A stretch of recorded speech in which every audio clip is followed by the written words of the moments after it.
नमस्कार जोहार, आपका स्वागत है खबर छत्तीसगढ़ में। तो आइए जानते हैं छत्तीसगढ़ के हर छोटे बड़े शहर से 25 फटाफट बड़ी खबरों को। इससे पहले यदि आप वीडियो को लाइक नहीं किए तो लाइक कर दीजिए और चैनल में नए हैं तो चैनल को सब्सक्राइब कर लीजिए। और आप वीडियो को कहां से देख रहे हैं कमेंट बॉक्स में हमें जरूर बताइए। छत्तीसगढ़ में बदल गया स्कूलों का टाइम, इस दिन नहीं लगेगी सुबह की कक्षाएं, देखें नया टाइम टेबल। तो छत्तीसगढ़ प्रदेश में सरकारी स्कूलों के टाइम टेबल में शिक्षा विभाग ने बड़ा बदलाव किया। संभवतः यह पहली बार है जब शनिवार को लगने वाली सुबह की कक्षाओं को अब सुबह 10 बजे से शुरू किया जाएगा। नया टाइम टेबल भी जारी कर दिया गया है। बताया गया कि छत्तीसगढ़ के सरकारी स्कूलों में अब शनिवार को भी कक्षाएं लगाई जाएंगी। लोक शिक्षण संचालय ने नया टाइम टेबल जारी कर दिया है। विभाग ने 1 और 2 पाली वाले स्कूलों के लिए अलग अलग टाइम टेबल जारी किया। एक पाली वाले स्कूल में सुबह 7:30 बजे से 11:30 बजे तक कक्षाएं लगेंगी, जबकि 2 पाली वाले स्कूल में 7:30 बजे से 4 बजे तक कक्षाओं का संचालन होगा। इस तरह हाई और हायर सेकेंडरी स्कूल सुबह की पाली में लगेंगे, जबकि दोपहर 12 बजे से प्राथमिक और पूर्व माध्यमिक के स्कूल संचालित होंगे। इस बारे में डीपीआई ने स्कूल शिक्षा विभाग के सचिव को पत्र लिखा है। मंत्री लक्ष्मी राजवाड़े को मिली जान से मारने की धमकी, मचा हड़कंप, पुलिस ने आरोपी को किया गिरफ्तार। ये प्रदेश की राजनीति से जुड़ी एक बड़ी खबर सामने आ रही है। दरअसल प्रदेश की मंत्री लक्ष्मी राजवाड़े को जान से मारने की धमकी मिली है। एक युवक ने जान से मारने और घोटाले में फंसाने की धमकी दी है। मामला सामने आने के बाद बीजेपी कार्यकर्ताओं में आक्रोश देखने को मिला और तत्काल इसकी शिकायत थाने में की गई। शिकायत मिलते ही भाटगांव पुलिस से हरकत में आई और आरोपी युवक को गिरफ्तार कर जेल भेज दिया है। पूर्व सीएम के बेटे को राहत नहीं, चैतन्य बघेल के मामले में स्पेशल कोर्ट ने यह कहा।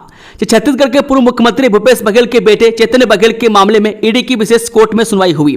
इस दौरान छत्तीसगढ़ शराब घोटाला मामले में चैतन्य बघेल को राहत नहीं मिली। ईडी ने शुक्रवार 18 जुलाई 2025 को पूर्व मुख्यमंत्री और कांग्रेस के वरिष्ठ नेता भूपेश बघेल के बेटे चैतन्य बघेल को कथित शराब घोटाले से जुड़े मनी लॉन्ड्रिंग मामले में राज्य के दुर्ग जिले के भिलाई शहर स्थित उनके आवास से गिरफ्तार कर लिया था। शराब घोटाला और मनी लॉन्ड्रिंग केस में प्रवर्तन निदेशालय यानी कि ईडी ने चैतन्य बघेल को भी आरोपी बनाया है।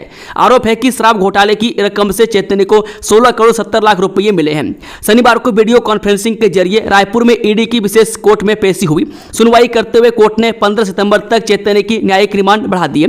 ईडी के अनुसार 2019 से 22 के बीच राज्य में 2100 करोड़ का घोटाला हुआ था। इसका पूरा पैसा चैतन्य ने ही मैनेज किया। ईडी के मुताबिक शराब घोटाले से मिले ब्लैक मनी को रियल एस्टेट प्रोजेक्ट्स में इन्वेस्ट किया गया। ब्लैक मनी को व्हाइट करने के लिए फर्जी निवेश दिखाया गया। साथ ही सिंडिकेट के साथ मिलकर 1000 करोड़ रुपए की हैंडलिंग की गई है।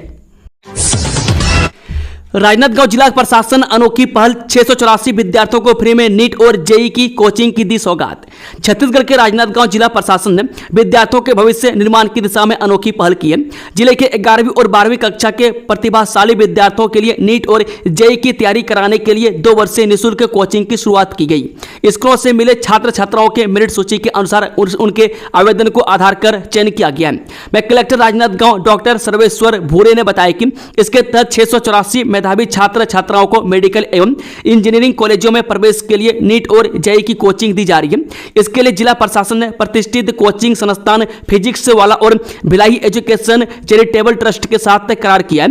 मैं 2 वर्षीय कोचिंग विशेष रूप से 11वीं कक्षा के विद्यार्थियों के लिए की गई है। छत्तीसगढ़ के महिलाओं के लिए खुशखबरी, मशरूम की खेती के लिए फ्री में ट्रेनिंग। अदानी फाउंडेशन की पहल, 100 महिलाएं बनेंगी आत्मनिर्भर। अदानी पावर लिमिटेड की CSR इकाई अदानी फाउंडेशन की और ग्रामीण आजीविका को बढ़ावा देने के उद्देश्य से मशरूम उत्पादन के लिए फ्री में ट्रेनिंग दिया गया। में 10 दिवसीय प्रशिक्षण कार्यक्रम का शुभारंभ 25 अगस्त 2025 को शक्ति के ग्राम पंचायत कलमा में किया गया। यह कार्यक्रम SBI RSETI यानी कि rural self employment training institute के सहयोग से आयोजित किया गया। छत्तीसगढ़ मिशन अंतरिक्ष और प्रोजेक्ट जय विज्ञान का शुभारंभ, अंतरिक्ष यात्री शुभांशु शुक्ला बने छात्रों की प्रेरणा। छत्तीसगढ़ के मुख्यमंत्री विष्णुदेव साय ने शिक्षक दिवस के विशेष अवसर पर सीएम निवास परिसर से छात्रों में अंतरिक्ष विज्ञान के प्रति जागरूकता के लिए मिशन अंतरिक्ष और प्रोजेक्ट जय विज्ञान अभियान का शुभारंभ किया। इस दौरान रायपुर जिला प्रशासन, igniting dreams of young mind foundation और विज्ञान भारती के मध्य 2 महत्वपूर्ण समझौते हुए, जिनसे बच्चों को अंतरिक्ष से जुड़े विषयों की महत्वपूर्ण जानकारी प्राप्त होगी। मुख्यमंत्री मुख्यमंत्री साय ने प्रदेशवासियों की ओर से ग्रुप कैप्टन शुभांशु शुक्ला को उनकी सफल अंतरिक्ष यात्रा के लिए बधाई एवं शुभकामनाएं दी और उनका अभिनंदन किया। उन्होंने शिक्षकों की भूमिका को नमन करते हुए सभी को शिक्षक दिवस की शुभकामनाएं दी। मुख्यमंत्री साय ने जिला प्रशासन की इस विशेष पहल की सराहना करते हुए कहा कि इन समझौतों को उद्देश्य स्कूली विद्यार्थियों में वैज्ञानिक दृष्टिकोण विकसित करना और विज्ञान के प्रति जिज्ञासा एवं उत्साह को बढ़ावा देना है। मेडिकल कॉलेज रायपुर में 65 करोड़ की लागत से बनेगा छात्रावास। एरोकॉन 2025 के शुभ आरंभ में बोले सीएम साय। जी मुख्यमंत्री विष्णुदेव साय ने कहा कि छत्तीसगढ़ की 3 करोड़ जनता का स्वास्थ्य राज्य सरकार की सर्वोच्च प्राथमिकता है। उन्होंने आश्वस्त किया कि प्रदेशवासियों को स्वास्थ्य सुविधाएं उपलब्ध कराने में वित्तीय संसाधन कभी बाधा नहीं बनेंगे। मुख्यमंत्री साय आज राजधानी रायपुर स्थित पंडित जवाहरलाल नेहरू मेडिकल कॉलेज सभागार में एरोकॉन 2025 छत्तीसगढ़ मध्य प्रदेश चैप्टर के 2 दिवसीय आयोजन का शुभ आरंभ कर विशेषज्ञों और उपस्थित जन समूह को संबोधित कर रहे थे। इस अवसर पर उन्होंने मेडिकल कॉलेज रायपुर के छात्रों के लिए 65 करोड़ रुपए की लागत से नए छात्रावास निर्माण की घोषणा की। ट्रकों से डीजल चोरी करने वाले गिरोह का पर्दाफाश। 1280 लीटर डीजल समेत 3 गिरफ्तार। जिले की शिवरी नारायण पुलिस ने बीती रात बड़ी सफलता हासिल करते हुए ट्रकों से डीजल चोरी करने वाले गिरोह का पर्दाफाश किया है। पुलिस ने मौके से एक स्कॉर्पियो वाहन सहित 3 आरोपियों को गिरफ्तार कर उनके कब्जे से 1280 लीटर डीजल जब्त किया है। वह जब्त डीजल और वाहन की कुल कीमत करीब 13,32,300 आंकी गई है। वहीं पुलिस के मुताबिक आरोपी लंबे समय से राष्ट्रीय राजमार्ग पर खड़े भारी वाहनों के डीजल टंकी का ताला तोड़कर डीजल चोरी कर रहे थे।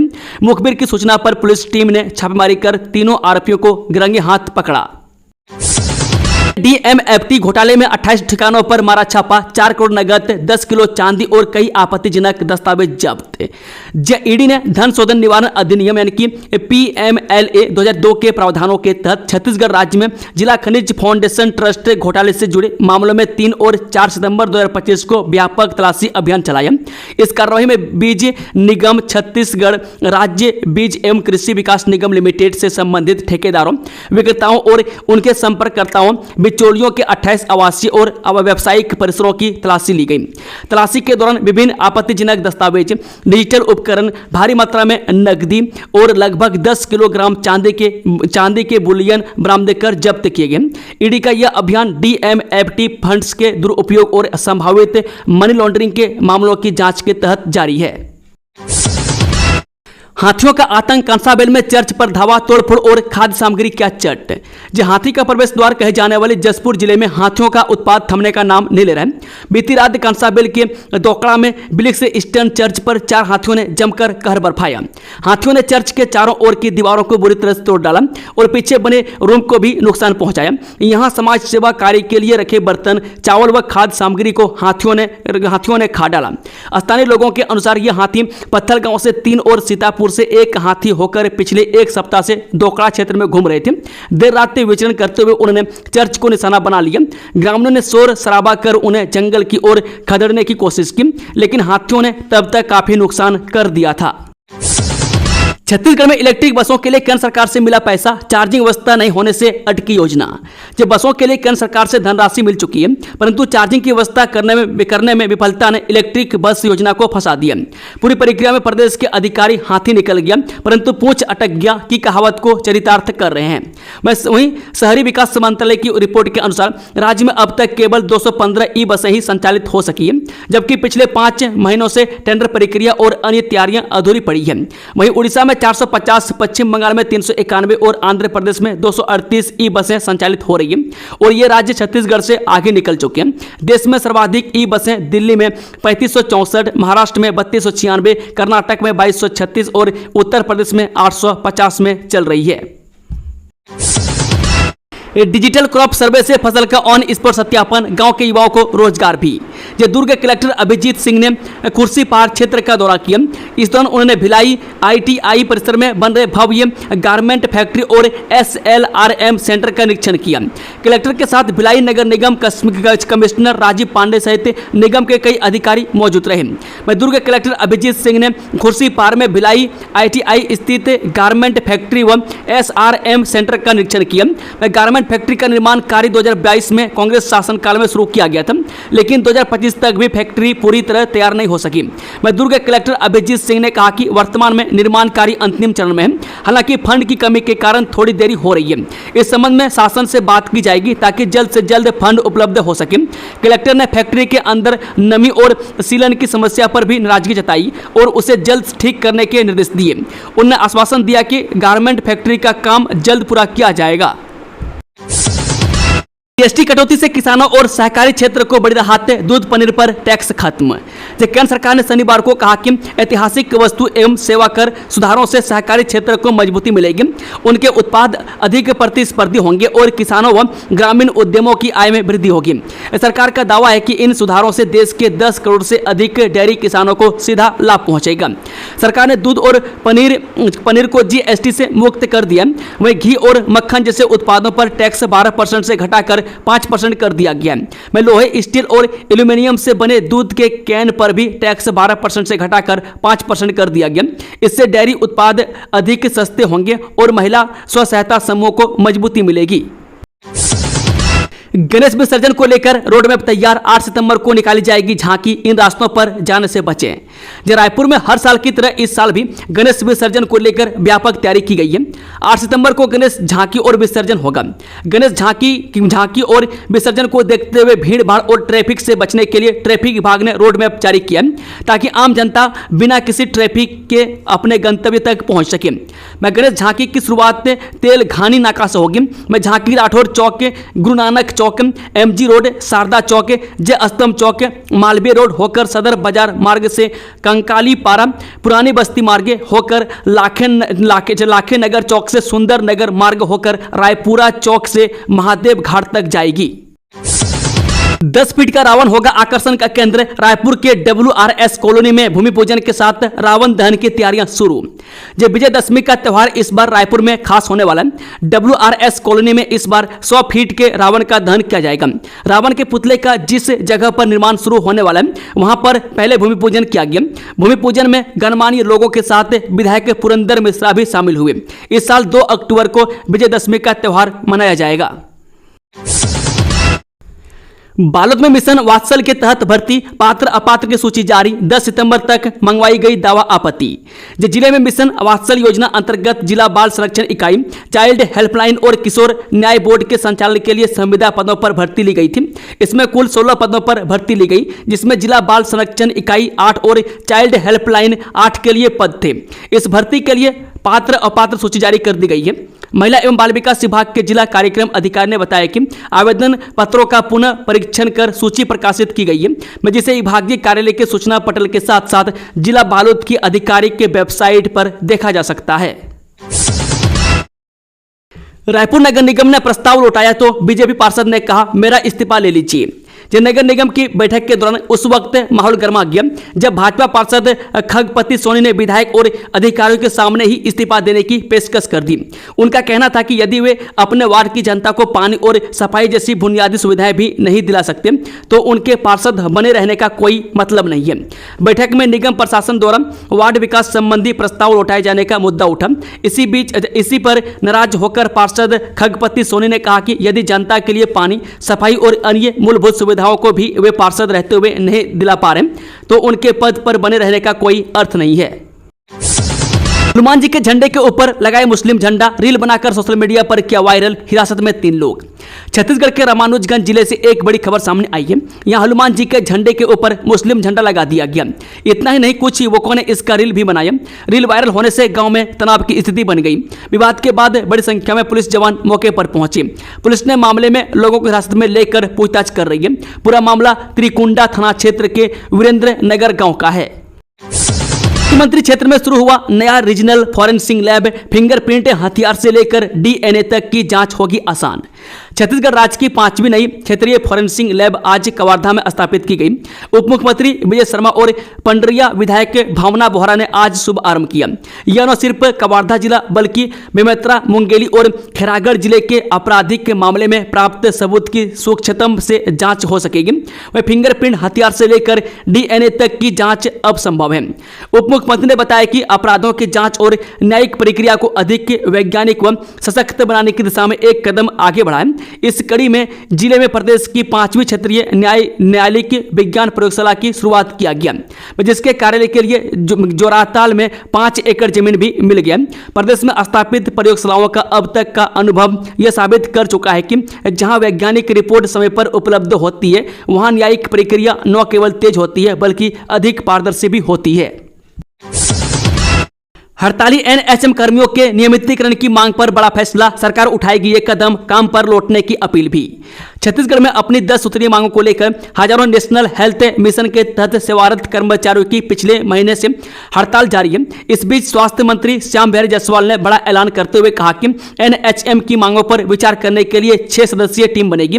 इस टीम में जीएडी, वित्त और स्वास्थ्य विभाग के अधिकारी शामिल रहेंगे।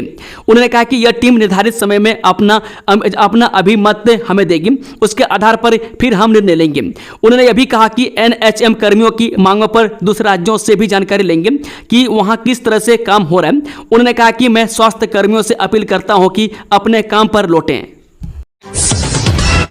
आरएसएस के दिवंगत वयोवृद्ध प्रचारक संताराम को दी गई भावभीनी विदाई, सीएम साय ने दी श्रद्धांजलि, अर्पित किया पुष्प चक्र। जी हां, मुख्यमंत्री विष्णुदेव साय ने राजधानी रायपुर स्थित जागृति मंडल पंडरी पहुंचकर छत्तीसगढ़ के पूर्व प्रांत प्रचारक श्रद्धेय श्री शांताराम जी को श्रद्धांजलि अर्पित की। मुख्यमंत्री श्री साय ने उनके पार्थिव शरीर पर पुष्प चक्र अर्पित कर उन्हें नमन किया। आज पूरे शहर में बंद रहेंगी मांस मटन की दुकानें, बेचते पाए जाने पर होगी कार्रवाई। देश भर में 10 दिनों तक चले गणेश उत्सव के बाद आज अनंत चतुर्थी के मौके पर बप्पा को विदाई दी जा रही है। मैं जगह जगह गणेश से विसर्जन की तैयारियां पूरी हो चुकी है। मैं सुबह ही भक्त बड़ी संख्या में पंडालों और घरों में बप्पा के दर्शन करने पहुंच रहे हैं। वहीं दूसरी ओर दुर्ग शहर में अनंत चतुर्वेदी को देखते ही मांस मटन की बिक्री पर रोक लगाई गई है। प्रशासन ने साफ कर दिया है कि अगर कोई दुकानदार नियम तोड़ते हुए मांस बेचते पकड़ा गया तो उसके खिलाफ सख्त कार्रवाई की जाएगी। कमिश्नर ने आदेश जारी करते हुए कहा कि गणेश विसर्जन के चलते शहर भर में श्रद्धालुओं की भारी भीड़ उमड़ने वाली है। ऐसे में धार्मिक आस्था को देखते हुए यह निर्णय लिया गया है। हिंदू नहीं आदिवासी, इस जंग की जरूरत क्या आदिवासी हिंदू मुद्दे पर विवाद से कांग्रेस को लाभ होगा? देखिए पूरी रिपोर्ट। जो छत्तीसगढ़ की बात में मुद्दा है, मैं आदिवासियों का धर्म क्या आदिवासी हिंदू नहीं है, यह पहले भी बहस और विवाद का विषय बना है। अब एक बार फिर कांग्रेस के नेताओं ने नारा दिया है कि गर्व से कहो हम आदिवासी हैं, हिंदू नहीं। यह बयान देने वाले मध्य प्रदेश के कांग्रेस नेता है, लेकिन इस पर संग्राम छिड़ा है। छत्तीसगढ़ के पक्ष विपक्ष के नेताओं में कांग्रेस ने मांग उठाई है कि जनगणना में आदिवासियों का हिंदुओं से अलग धर्म कोड होना चाहिए। तो बीजेपी ने पूरी ताकत लगाकर इसे कांग्रेस की वोट पॉलिटिक्स से जुड़ी विभाजनकारी सोच बताया। मैं तो आपकी बार एमपी से शुरू हुई ये सियासी लड़ाई क्या छत्तीसगढ़ में जानबूझकर दोहराई जा रही है? मैं क्या इससे किसी को भी लाभ होगा? क्या इसे जानबूझकर इसी समय उठाया जा रहा है? हर सवाल का जवाब लेंगे। अब सरगुजा में टूटा गैरसा बांध, 30 एकड़ में लगी धान की फसल बर्बाद, पहुंचे कलेक्टर समेत अन्य अधिकारी। जब बलरामपुर जिले के लूती बांध टूटने की घटना के 4 दिन बाद ही सरगुजा जिले के लुंड्रा ब्लॉक स्थित गैरसा बांध का एक हिस्सा शनिवार की सुबह टूट गया। बांध टूटने से बहे पानी की वजह से करीब 30 एकड़ में लगी धान की फसल बर्बाद हो गई। यह बांध वर्ष 1988 में बना था। सूचना पर कलेक्टर समेत जल संसाधन विभाग के अधिकारी मौके पर पहुंचे और वस्तु स्थिति का जायजा लिया। डैम में पानी कम होने का इंतजार विभाग कर रहा है ताकि बांध को बांधने का काम किया जा सके। कैंसर के बढ़ते मामलों पर छत्तीसगढ़ के सीएम साय की चिंता, कहा बचाव पर होगी चर्चा। छत्तीसगढ़ के मुख्यमंत्री विष्णुदेव साय कहते हैं कि पहले कैंसर के मरीज बहुत कम थे, लेकिन अब जीवन शैली, खान पान और पर्यावरण में बदलाव के कारण कैंसर के मरीज बढ़ रहे हैं। इसी चिंता को ध्यान में रखते हुए कैंसर से बचाव के उपायों पर राज्य भर के डॉक्टरों का 2 दिवसीय सेमिनार आयोजित किया जा रहा है। इन सब पर 2 दिनों तक चर्चा होगी। हमें पूरा विश्वास है कि यह सेमिनार लाभदायक होगा। करो या आत्मसमर्पण करो, छत्तीसगढ़ में 1,500 माओवादियों से मुक्ति के लिए चलेगा अभियान। जब बरसात खत्म होते अक्टूबर महीने से माओवादियों से मुक्ति के लिए अभियान तेज कर दिया जाएगा। इसका मुख्य कारण हाल में प्राप्त बस्तर में 1500 से अधिक माओवादियों के अभी भी सक्रिय होने की खुफिया सूचना है। अब निर्णायक संघर्ष के तहत मरो या आत्मसमर्पण करो अभियान चलाया जाएगा। शुक्रवार को नवा रायपुर में माओवाद प्रभावित राज्यों के शीर्ष पुलिस अधिकारियों की रणनीतिक बैठक में लक्ष्य प्राप्ति के ठोस कार्यान्वयन पर चर्चा किए जाने की जानकारी सामने आई है। बता दें कि इसी सप्ताह दिल्ली में एक बैठक में केंद्रीय गृह मंत्री अमित शाह ने स्पष्ट किया था कि केंद्र सरकार तब तक चैन से नहीं बैठेगी जब तक सभी माओवादी आत्मसमर्पण नहीं कर देते। जो आत्मसमर्पण नहीं करेंगे उन्हें या तो गिरफ्तार या समाप्त कर दिया जाएगा। नारायणा हॉस्पिटल के द्वारा रायपुर में होगा ऑर्थो ट्रॉमा समिट 2025 का आयोजन। देश भर के नामी ऑर्थोपेडिक सर्जन होंगे शामिल। देवेंद्र नगर स्थित नारायणा हॉस्पिटल की ओर से रविवार 7 सितंबर 2025 को राजधानी रायपुर के द्वारा होटल बेबीलोन कैपिटल में एक दिवसीय state level conference Raipur orthopaedic trauma summit 2025 का आयोजन किया जा रहा है। इस सम्मेलन की थीम है। हॉस्पिटल के managing director doctor Sunil Khemka ने बताया कि इस समिट में छत्तीसगढ़ ही नहीं बल्कि आसपास के राज्यों से भी 200 से अधिक ऑर्थोपेडिक ट्रॉमा सर्जन शामिल होंगे। यह राज्य स्तर का सबसे बड़ा ट्रॉमा कॉन्फ्रेंस होगा जिसमें ऑर्थोपेडिक क्षेत्र की नई तकनीकों और चुनौतियों पर चर्चा की जाएगी। मुख्यमंत्री शाह ने एम्स रायपुर में देवहस्त रोबोटिक सर्जिकल सिस्टम का किया शुभारंभ। कहा छत्तीसगढ़ में चिकित्सा सुविधाओं के विकास में एक नया आयाम। मुख्यमंत्री विष्णुदेव साय ने आज राजधानी रायपुर स्थित टाटीबंध में अखिल भारतीय आयुर्विज्ञान संस्थान यानी कि एम्स में मध्य भारत के शासकीय स्वास्थ्य संस्थानों के प्रथम रोबोटिक सर्जिकल सिस्टम देवहस्त का शुभारंभ किया। इस अवसर पर उन्होंने कहा कि रोबोटिक सर्जरी छत्तीसगढ़ में चिकित्सा सुविधाओं के विकास में एक नया आयाम है। यह ऐतिहासिक क्षण प्रदेश की जनता को अत्याधुनिक और बेहतर उपचार उपलब्ध कराने की दिशा में मील का पत्थर साबित होगा। मुख्यमंत्री साय ने स्वयं देवहस्त पर पहला ड्राई लैब डिसेक्शन कर इस अत्याधुनिक तकनीक की औपचारिक शुरुआत की। यह सिस्टम मध्य भारत के किसी शासकीय स्वास्थ्य संस्थान में स्थापित होने वाला पहला रोबोटिक सर्जिकल सिस्टम है। दोस्तों, खबरों का सिलसिला समाप्त होता है। अगर जानकारी पसंद आई तो वीडियो को लाइक शेयर, चैनल को सब्सक्राइब जरूर से जरूर कर लें। Thank you, all the best, जय हिंद।